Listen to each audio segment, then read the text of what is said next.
जो अपनी शोहरत की गरज पर अपने शायद वो कुछ कीमत भी वसूल करता हो, लोगों को आकर कह रहा है कि ये इतने दिन पहले इंडिया के अंदर एहतजाज होते रहे, कुछ ना हुआ, कुछ ना हुआ, मगर चूंकि इंडिया अमेरिका को छोड़कर किसी दूसरे मुल्क के साथ अपनी तजारत को बढ़ाना चाहता था, तो इंडिया को उसकी औकात में रखने के लिए दोबारा एक लहर उठी है और अमेरिका चाहता है, इंटरनेशनल सियासत की बात कर दी कि अमेरिका चाहता है कि इंडिया को उसकी औकात दिखा दी जाए, भारत को उसकी औकात दिखा दी जाए कि तुम मेरे तक रहोगे या किसी और के साथ भी जुड़ जाओगे। सुने जरा उसको। इंडिया ने ऐसा आखिर कौन सा जुल्म कर दिया था जो उससे पहले दूसरे मुल्कों ने नहीं किया हुआ था? तो ये मुसलमानों को सोचना चाहिए ना कि गल विच कोई और है। हां जी, गल विच कोई और ये है, बेसिकली ये इंटरनेशनल पॉलिटिक्स है, जिसकी जलसों में इमरान खान साहब मिसालें दिया करते थे ना कि इंडिया को देखो आजाद पॉलिसी है, वो रशिया से भी ले रहा है, अमेरिका से भी उसके अच्छे ताल्लुकात हैं। तो मेरे ख्याल है अब इंडिया को भी पता चल गया होगा और इमरान खान साहब को भी पता चल गया होगा कि वो जब चाहें जिसकी चाहें गिची में रोड़ देते हैं। उम्मत मुस्तफा का हर फर्द जब भी रसूल पाक सल्लल्लाहु अलैहि वसल्लम के लिए कोई हरफ आएगा तो हर उम्मती कलमा मुस्तफा का पढ़ता है। इसे किसी अमेरिका के इशारे की जरूरत नहीं, ये अपना तशख्खुस रखते हैं, ये मुसलमान पैदा हुए हैं, आजाद पैदा हुए हैं, तुम्हें तो ये खबर भी नहीं। ये उम्मत मुस्तफा के दिल की आवाज है, ये हर मुसलमान के दिल की आवाज है जो उन्होंने बाइकआउट कर दिया है।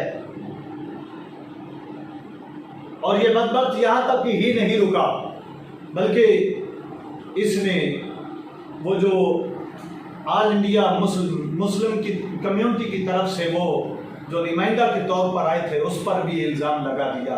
पहले तो आप वो सिनेरियो देखें उस टीवी प्रोग्राम का। उस टीवी प्रोग्राम के अंदर पहल जो है मुसलमान की जानिब से हुई है,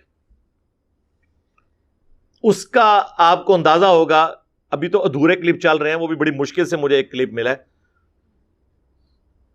और ज्यादातर तो उन्होंने गायब भी कर दी है सोशल मीडिया से, खुद भी उन्होंने कटिंग कर दी।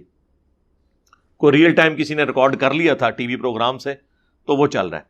तो उस औरत के आपको जवाब के अंदाज से पता चल जाएगा कि वो रिबटल कर रही है, क्योंकि जब वो मुसलमान ने वो बात की तो उसने कहा कि अच्छा आप अगर इस तरह की बातें करोगे ना तो हम भी ये कहेंगे। तो ये पहला मुजरिम तो वो मुसलमान है जो किसी के रिलीजन के बारे में इस तरीके से लाइव टीवी प्रोग्राम के अंदर आके बात कर रहा है। तुम्हें खबर नहीं कि तू किस बात में अपने फॉलोअर्स चाह रहा है? ये तेरी बदबख्ती है। एक तरफ तो ऐलान कर रहा है कि मुझे सही वो क्लिप्स नहीं मिले, वो वीडियो खुद उन्होंने डिलीट कर डाली है। दूसरी तरफ तो कह रहा है कि ये निपोट शर्मा रिबैटल कर रही है। जरा गौर तो करो इस बदबख्त की कम इल्मी और कम अकली पर। बताएं जरा उस ऑल इंडिया मुस्लिम कम्युनिटी के लीडर ने जो उसको फवारा कहा, उसके फवारे कहने के बजाय क्या उसको वो इबादत क्या कहे? ये बदबख्त तू बता तो सही, एक मुसलमान उसको क्या कहे? उनके खुदा का नाम ले। अभी तो केस भी अदालत में है, आज की अदालत ने भी उसको अभी फवारा से बदल कर उनके खुदा का नाम नहीं दिया। जब उनके खुदा का भी नाम ही नहीं आया तो एक मुसलमान उसको क्या कहेगा? तू कहता है रिबैटल कर रही? रिबैटल नहीं, तुम जैसे बदबख्तों को बहका रही है जो बहकावे में आ गए। मैं खुश हूं कि आपने ऑब्जेक्ट किया, क्योंकि ये बिल्कुल बेहूदगी है। जैसे मैंने शुरू किया हमारे शिवलिंग को फवारा बता देना, अब इनको कैसा लगेगा? मैं कहूंगी अरे कौन सा वर्ष कुरान का 88:20 जो कहता है क्या अर्थ इज फ्लैट, मतलब कि ये विश्व जो है वो कालीन की तरह बिछा हुआ है। मैं इनके ऊपर नहीं बोली, बदजबान लोगों के ऊपर मैं नहीं बोली। कृपया करके मुझे बोलने दीजिए। मैं इनके उड़ते, आप बोलिए 30 सेकंड, उसके बाद जब वो खत्म कर ले फिर आप जवाब दीजिएगा। एक एक करके बात सबकी सुनाई देगी, एक एक करके बोलिए। उड़ते हुए घोड़े, मैंने इनके उड़ते हुए घोड़े का मजाक उड़ाया क्या? मैंने कुरान का मजाक उड़ाया क्या कि कुरान कहता है कि भैया प्लीज डोंट मेक पर्सनल। देखिए एक दूसरे की आस्था के ऊपर सवाल मत उठाइए, पॉइंट पे आते हैं। हाँ, टॉपिक मैं पर्सनल नहीं कर रही हूं। आप जो है लेट्स बी लीगल, बिल्कुल नहीं क्या मतलब? Let's be legal. नूपुर संविधान सर्वोपरि है, संविधान सबसे ऊपर है। नूपुर बोलिए, नूपुर बोलिए। मैं बिल्कुल इसलिए हम इनकी आस्था का मजाक नहीं उड़ाते हैं, लेकिन जिस दिन उड़ाएंगे तो हम सहन नहीं करेंगे, याद रखिएगा। और आइएगा एक और डिबेट जो हजरत मौलाना दहलवी और तस्नीम अहमद रहमानी साहब के साथ इसी नुपुर शर्मा की हुई, जिसके अंदर मौलाना दहलवी ने एक दो बातें की जिसका जवाब न दे सकने पर इसका अंदाज देखिएगा, और फिर इसने दोबारा गुस्ताखी की। मैं इनसे 2-3 सवाल करता हूं। चलिए, मैं एक भारतीय के तौर पे इनसे पूछ रहा हूं। हिंदू मत या हिंदू धर्म या श्री सनातन धर्म जो हमने सुना है, उसमें वर्णन जिसके अंदर क्षत्रियों का एक धर्म होता है, और हम सब जानते हैं कि क्या वो ये रावण युद्ध हो या हमारा जो है वो महाभारत हो, वहाँ क्षत्रियों की एक भूमिका है। हर देवी देवता जो है उसी के साथ, और हिंदू धर्म के अंदर जो है वो शस्त्र पूजा भी है। फिर क्या बात हो गई कि 8 साल के अंदर सारे क्षत्रिय वर्ण को भूल भाल के हम एक ही बात कहते हैं, जहां बुध है वहां युद्ध नहीं। तो इसके मतलब ये मैंने नहीं कहा, कई हिंदुओं ने कहा कि कहीं ना कहीं आप जो बात कर रहे हैं ये वो बात नहीं है जो आदि शंकराचार्य ने कही थी। पहली चीज। दूसरी चीज, मैं इनसे एक सवाल और पूछना चाहता हूं।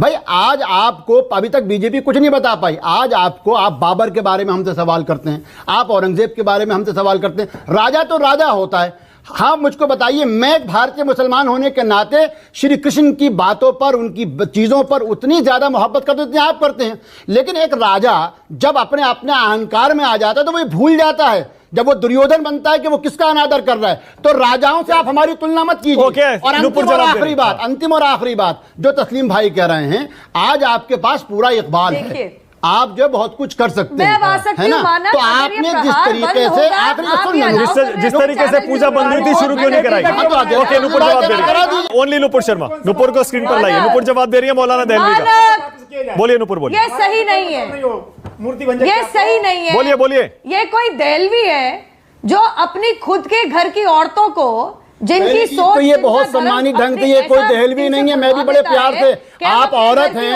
और मुझको मालूम है कि आप संबित पादा साहब का जो फीमेल वर्जन है, इसलिए प्लीज ये बदतमीजी नहीं चलेगी। हाँ, तो अगर मेरे साथ ही बदतमीजी तो मेरे साथ भी नहीं चलेगी। ये क्या कर रही हैं आप? ये कौन दहलवी है? आप नाम नहीं जानती? आपके स्क्रीन पे मेरा नाम नहीं आ रहा है। मैं आपके सम्मान के साथ, बिल्कुल सम्मान के साथ बात कीजिए। अपने घर का दहलवी तो मैं क्या करूँ? अरे आप बदतमीजी मत करो। मानक बिल्कुल, एक सेकंड रुक जाइए, एक सेकंड रुक जाइए। आप बैठिए ना, एक मिनट आप बैठिए एक सेकंड, आप बैठिए। इस चीज का जवाब दीजिए कि आपकी मस्जिदों के अंदर तो महिलाएं ढंग से नमाज भी नहीं अदा कर सकती। क्यों रुकूंगी मैं? इतनी देर से मैं सुन रही हूँ और आप इनको चुप नहीं कर रहे हैं। मैं बात कर रहा हूँ, रुकिए ना आप। 6 साल की बच्ची के साथ विवाह करके, 6 साल की बच्ची के साथ विवाह करके सेक्सुअल इंटरकोर्स को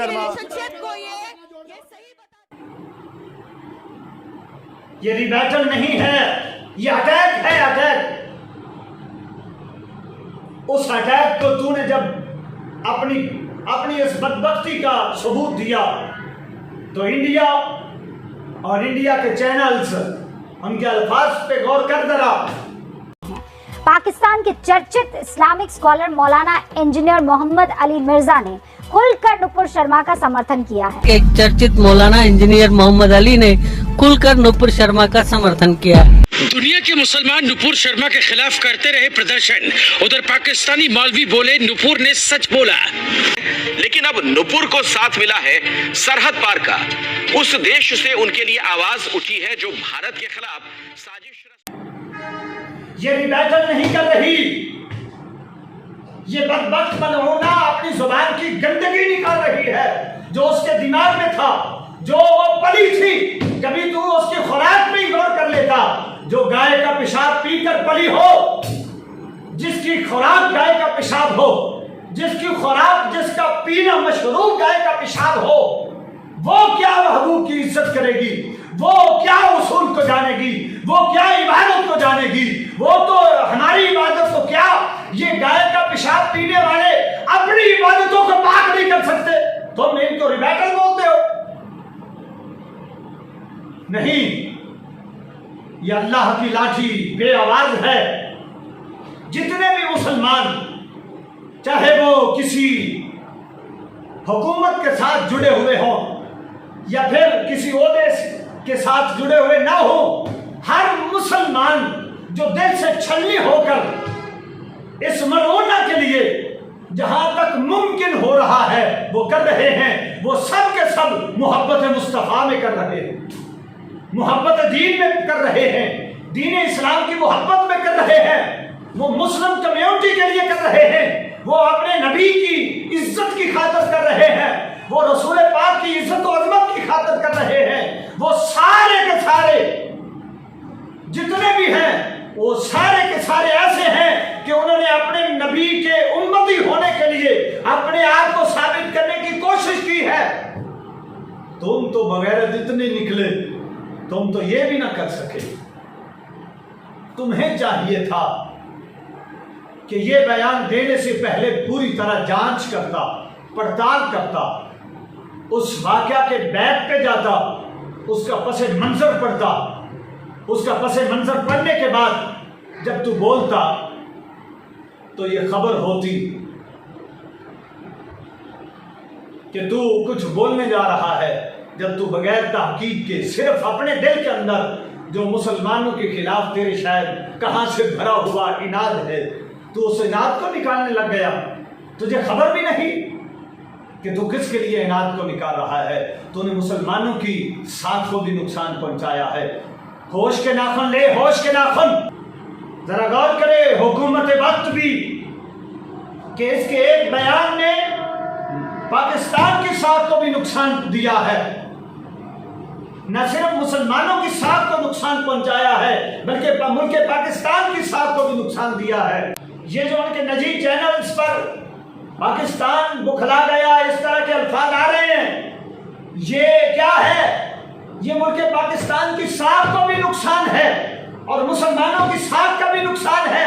ये इस बदबख्त ने अपनी जुबान को हिलाकर, जब तुझे खबर ही नहीं थी तो तुझे क्या पड़ी थी कि इस मैदान में आ जा। तेरे दिल में मोहब्बत का कोई पहलू नहीं है तो ना सही, मगर तू ये मत सोच ले कि तेरे ये करने से एक तो तेरा इजहार हो गया कि तू महबूब करीम से मोहब्बत नहीं रखने वाला, दूसरा तूने मुसलमानों की साख को भी नुकसान पहुंचाया, तीसरा तूने मुल्क पाकिस्तान की साख को भी नुकसान पहुंचाया। इंडिया तेरी शह पे अब आवाजें कस रहा है कि ये पाकिस्तान की साजिश थी। कभी तूने सोचा अपनी जुबान को इस्तेमाल करते हुए कि तूने कितने लोग